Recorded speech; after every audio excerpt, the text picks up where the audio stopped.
such a clear display of what's at stake in this election. Yeah.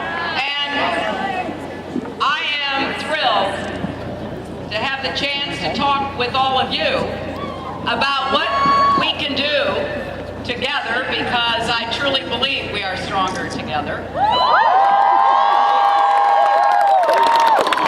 to move our country forward. Now, the one thing I thought about last night and said was, as I was standing there on the stage with my opponent, was to remember what Michelle Obama had said. To paraphrase her, one of us went low and one of us went high.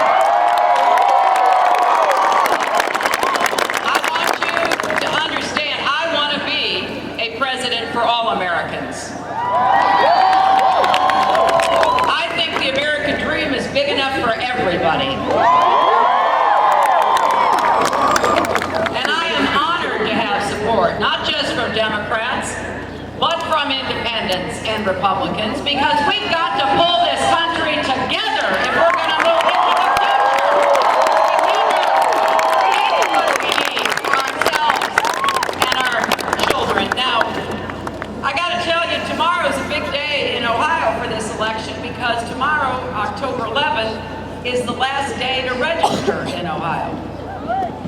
And I hope every one of you will take your phones out, go to iwillvote.com to confirm that you are registered. Because we want everybody to vote, and we particularly want young people to vote, because this is your election more than anybody else's.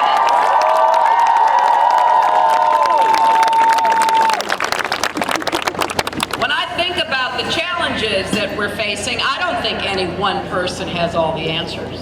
I think we have to listen to each other and respect each other and celebrate our diversity, because that makes us smarter as well as stronger.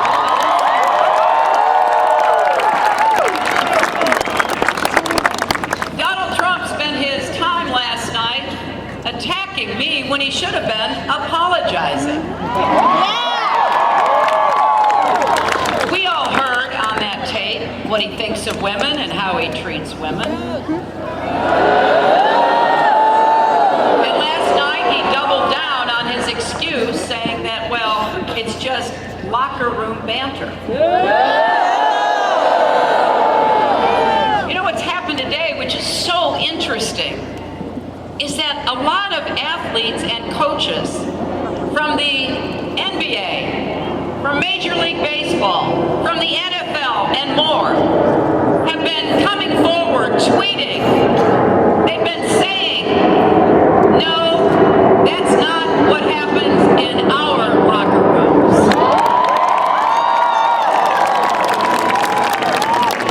And I just happen to think that our athletes and our coaches know a lot more about what happens in locker rooms than Donald Trump does. But you know, it wasn't just this one video that was so disturbing, even shocking. We have seen this kind of behavior throughout this entire campaign. And it's not just about women. Yes, he's insulted and demeaned women. We've seen it over and over again. But he has targeted others as well. He's disrespected and denigrated African Americans and Latinos, Muslims and POWs, people with disabilities and immigrants. He is an equal opportunity insulter if there ever was one. That is not what we are in America. And it may be who he is, but this election is our chance to show who we are. We are better than that. We are bigger than that. And I want to send a message to every boy and girl, every man and woman in our country, indeed, to the entire world, that is not who America is. And we can do that by making sure that we turn out in the biggest numbers ever. Some analysts are saying we may have the biggest presidential election than we've had in a really long time. And the main reason is because your generation, the young people of America, are the most tolerant, open, and generous generation in American history.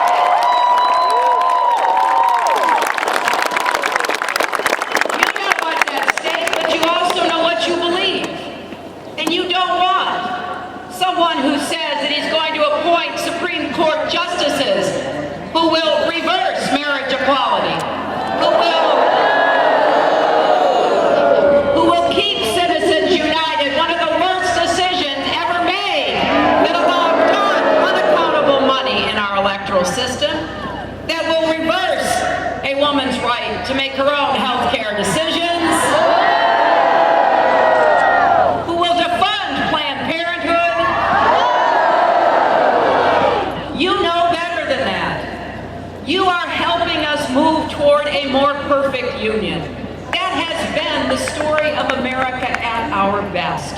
We keep widening the circle of opportunity and inviting more people in. If you're willing to do your part, you're willing to make your contribution, there is a place for you in this nation of ours. We don't have to make America great. We've got to do what we can to make sure it remains great and it becomes greater because we keep growing.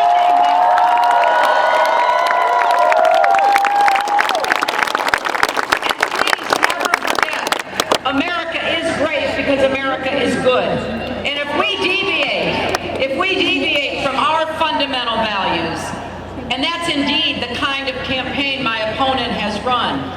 He has said he would order our men and women in uniform to commit war crimes. He has said he would impose a religious test on who could come into our country, a nation founded on religious freedom and liberty. This is turning the clock back, not just a few years, but centuries. The only way to rebuke this is to vote. Use the single most important fundamental right you have as citizens of America. And when you do, I want you to know what you're voting for, because I don't want you just to vote against something. I want you to vote for something. And here's what we're going to do. I believe our economy should work for everyone, not just those at the top. So I am ending this campaign the way I started my career all those years ago when I went to work for the Children's Defense Fund.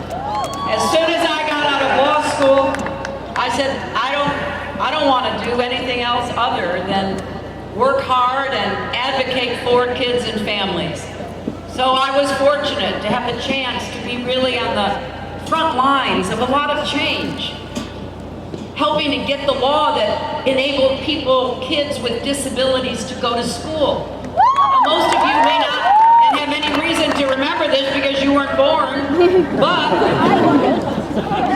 there was a time in our country not so long ago when if you had a disability, if you lived in a school district, there was no requirement that they make accommodations for you. And literally millions of kids were denied an education. I went door to door, getting information about what was going on with these children so that I could contribute a report to a big national effort to go to the Congress and say, this is wrong in America, we're better than this. Open the doors of our schools to kids with disabilities. And then I was privileged to work to make sure that we got young people out of adult jails and prisons where they had no reason to be in the first place.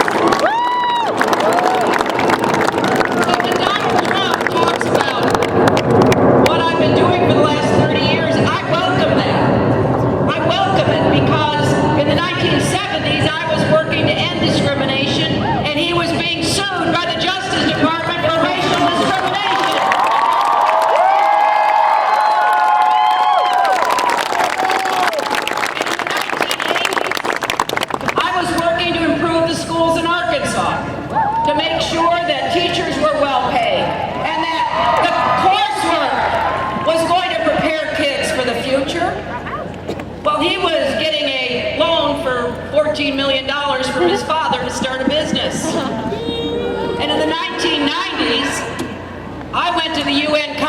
on women and said women's rights are human rights.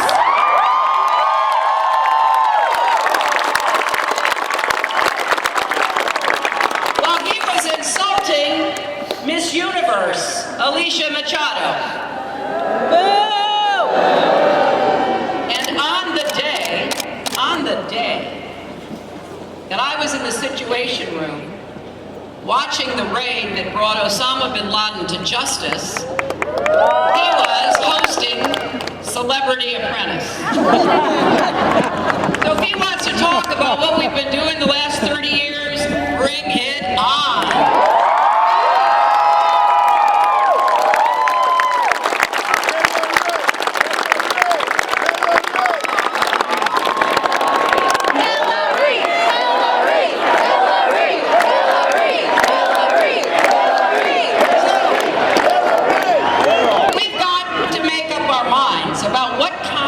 Economy we want, and I'm pretty clear about that. I think we want new jobs with rising incomes, and I want us to have the biggest new jobs effort since the end of World War II. And I have some specific ideas in mind.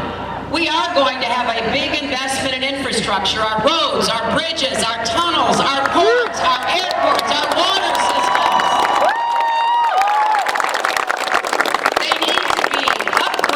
Maintained and built. That is a question of competitiveness. We have to have a competitive economy. Our airports are so run down, we don't even have one airport in our entire country in the top 25 in the world because we're not using the newest technology. We're not really prepared to do what we need to invest in you and invest in those new jobs.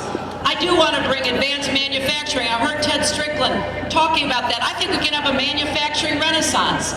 There is no reason that we cannot own new manufacturing. I'm not interested in a race to the bottom and competing for low-wage jobs. I'm interested in competing for the high-wage jobs.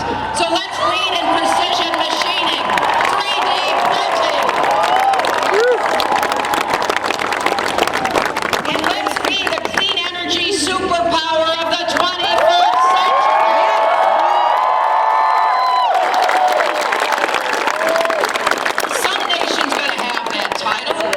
I think it's either going to be Germany or China or us. It should be us. No question it should be. So what are we going to do? We're going to fight climate change. To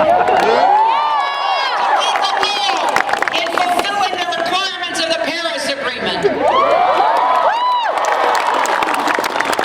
I'm running against somebody who doesn't believe in climate change, or at least he says he doesn't.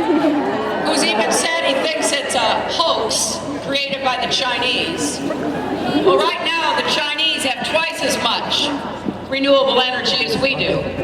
So maybe they think it's a hoax, but they're investing, and they're creating, and they're going to want to export. And what a shame it would be. We have innovated. We have made the technology that could bring us into the forefront of this, and we're going to do it. When I am president, I want all of you who care about science, technology, engineering, mathematics. I want you to be part of it.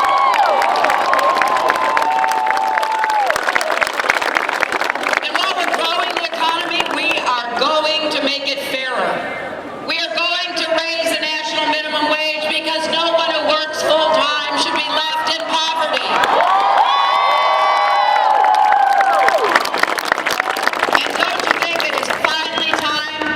To guarantee equal pay for women's work.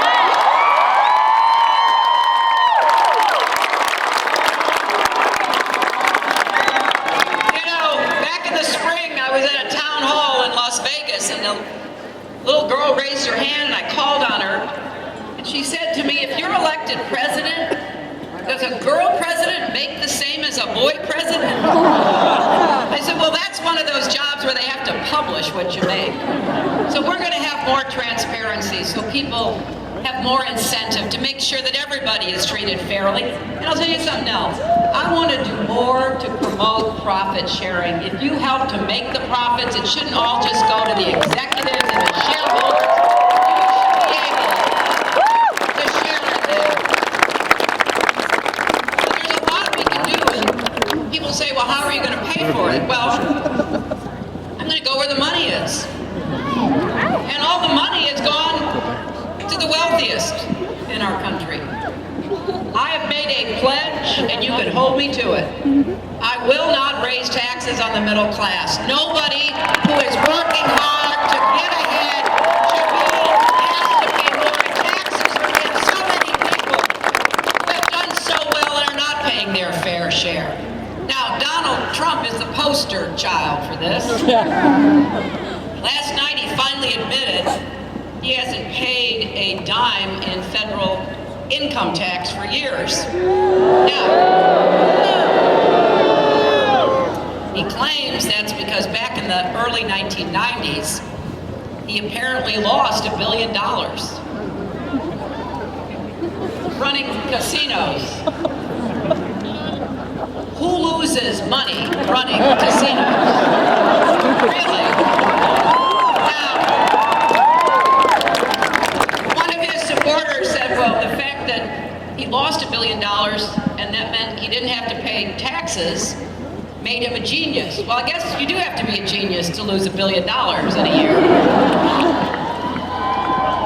But I'll tell you what that meant was he paid zero. Zero for the military, zero for our vets, zero for Pell Grants to help a lot of you afford college and get through college. And then he did something that in retrospect seemed both odd and not very smart. He brought in Warren Buffett. He said, well, everybody does this. Warren Buffett does this. So Warren Buffett, who, by the way, is a real billionaire,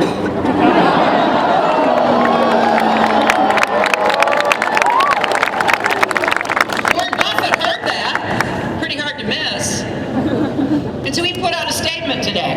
And here's what he said. He said, I have paid federal income tax every year since 1944 when I was 13. He said, I have copies of all 72 of my returns and none uses a carry forward. That was the gimmick Trump used to avoid paying his fair share. And then Warren Buffett ends by saying, finally, I've been audited by the IRS multiple times and am currently being audited. I have no problem releasing my tax information while under audit.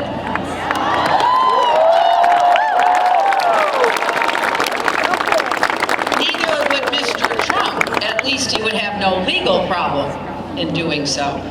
Well, you know, if you take a shot at Warren Buffett, you better be prepared. And in fact, Warren Buffett actually agrees with me that wealthy people ought to pay more. He says no person in his fortunate position in life should be paying a lower tax rate than people who work for him. And he has proposed what's called the Buffett rule.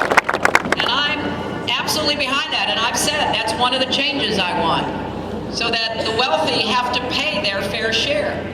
Now, there was a lot about last night that was hard to believe, and so don't.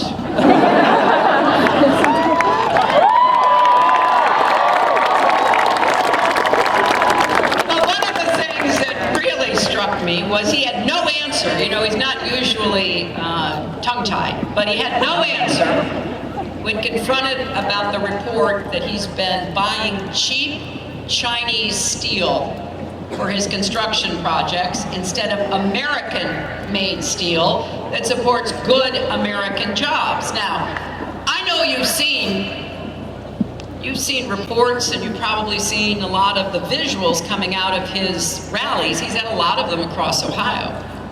He claims to be on the side of workers. He especially likes to talk about how he supports American steel workers. He even had the nerve, this is what kills me about him, he even had the nerve to brag about how American steel will send new skyscrapers soaring. And the whole time he was hiding the truth. hiding the fact that he chose to buy illegally dumped Chinese steel instead of American steel. You know, when China illegally floods our market with steel at below price, and people like Trump buy it, that kills jobs. It kills jobs in this state, including right here in Columbus. This May, Columbus Castings, the biggest single-site foundry in America, just 7 miles from where we are tonight, filed for bankruptcy and announced that 800 workers would be laid off. Now, when I think of that, and I think of the way Trump has been playing people, it really gets me upset. There's no justification for it, but it fits him to a T. For all his talk about putting America first, he's made his products in at least 12 other countries. Trump's suits and ties were made in Mexico and China. They could have been made right here in Ohio. In fact, he could have made his ties 3 miles from the Trump Tower in New York. So we've got to figure out how we have an economy that really does produce growth and rewards companies that do the right thing.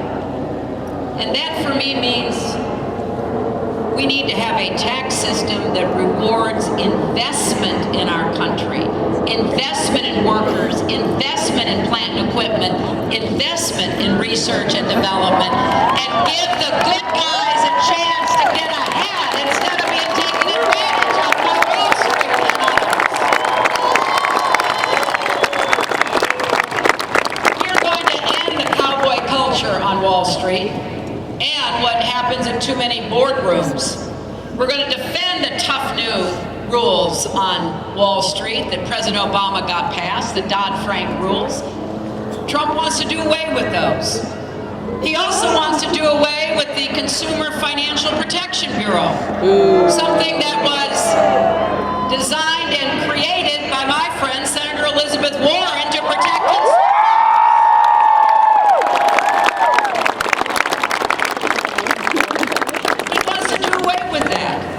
And yet he claims to be on the side of working people and the middle class.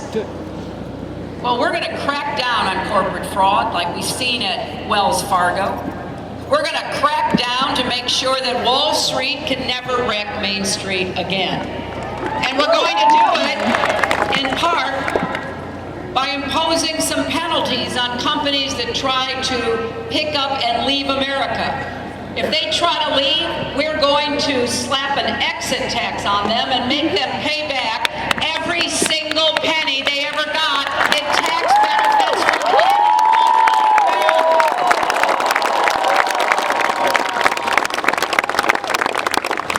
We're also going to end the carried interest loophole. I've been trying to get that done for years. We're going to get it done. We've got a couple of different ways of doing it. I hope the Congress goes along with us, but if they don't, we're going to figure out a way to finally put an end to what is one of the most unfair parts of the whole tax code.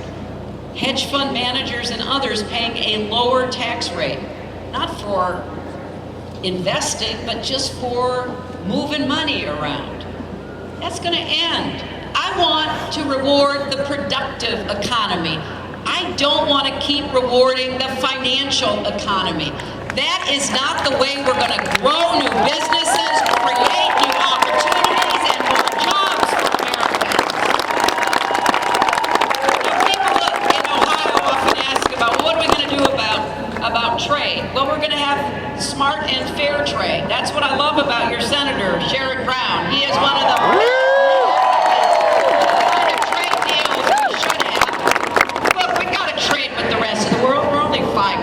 population of the world. We got to trade with the other 95%. When I was Secretary of State, we really bore down on this, and we increased American exports 30%, and in particular 50% to China, because we stood behind every American business.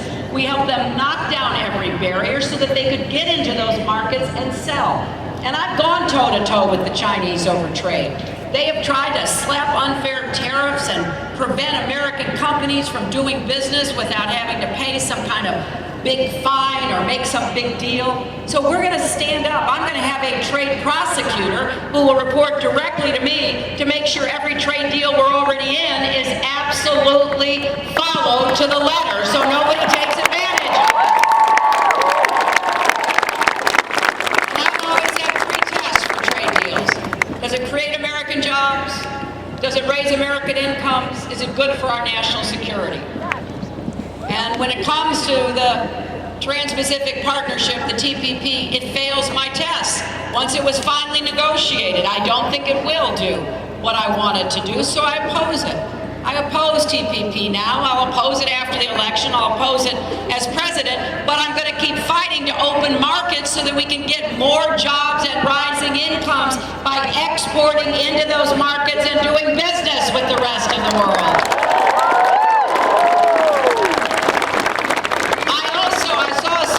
T-shirt out here about Social Security, and that may not always be something that people on a great university campus think about, but I'll tell you what, I am never going to let anybody privatize Social Security. That is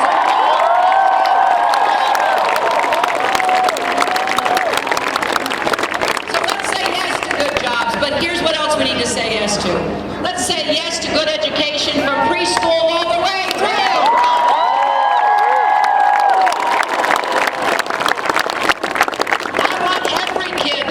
Attend this great university to do well. And you know, for a lot of kids, they're not prepared when they get to kindergarten and first grade.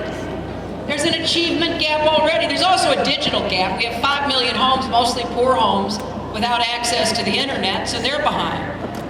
I want this to be a true meritocracy. I'm tired of inequality. I want people to feel like they can get ahead if they work for it.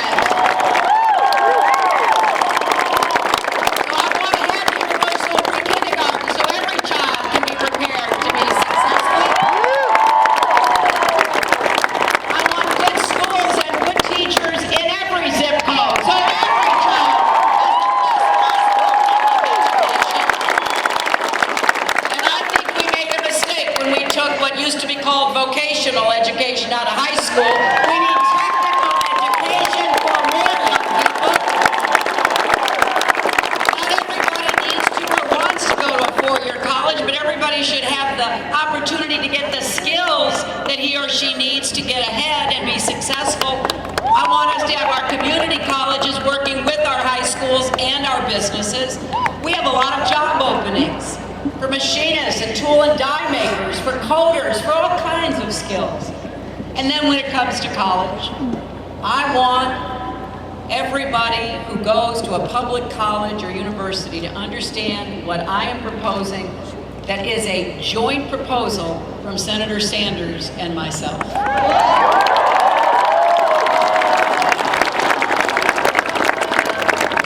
We both remember that college was affordable.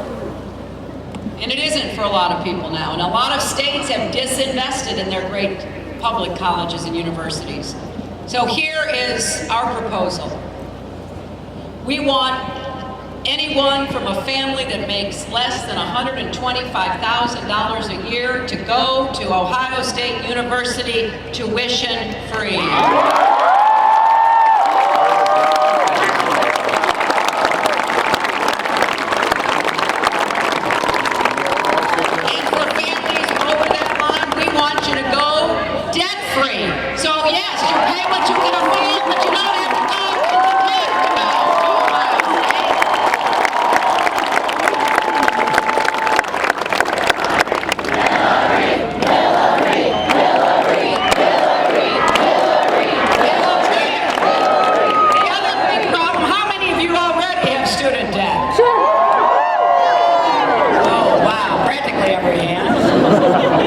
Well, here's what we're going to do.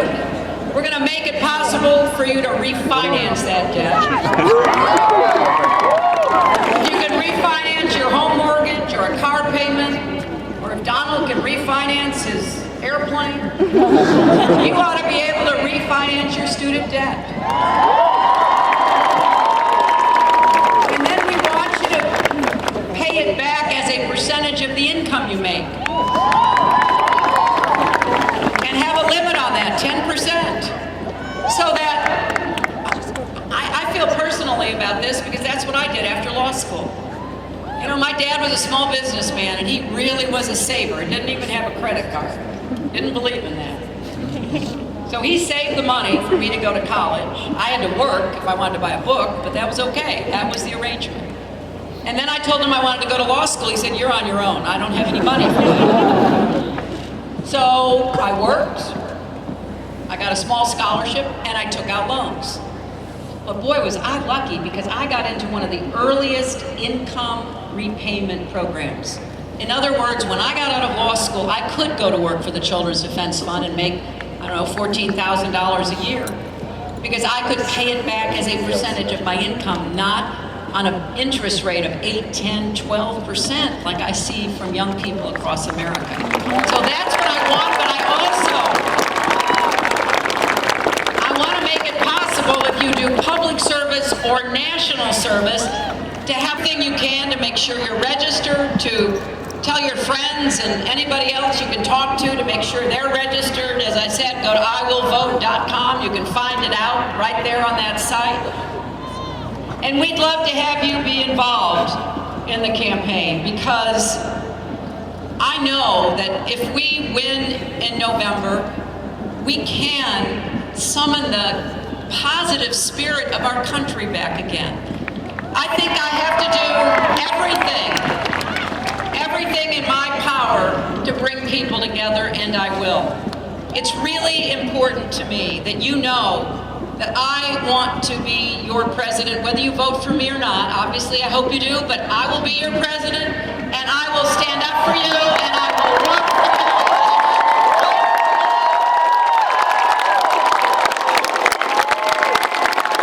So please, if you're not registered, get registered by tomorrow, and then you can start voting October 12th. And whatever issue you care about, imagine that that is on the ballot. Imagine if you believe the minimum wage should be a living wage. If you believe that we finally should have paid family leave in this country like every other. If you believe climate change is real and we can save our planet by creating a lot of jobs at the same time. If you believe diversity is America's strength, not a weakness.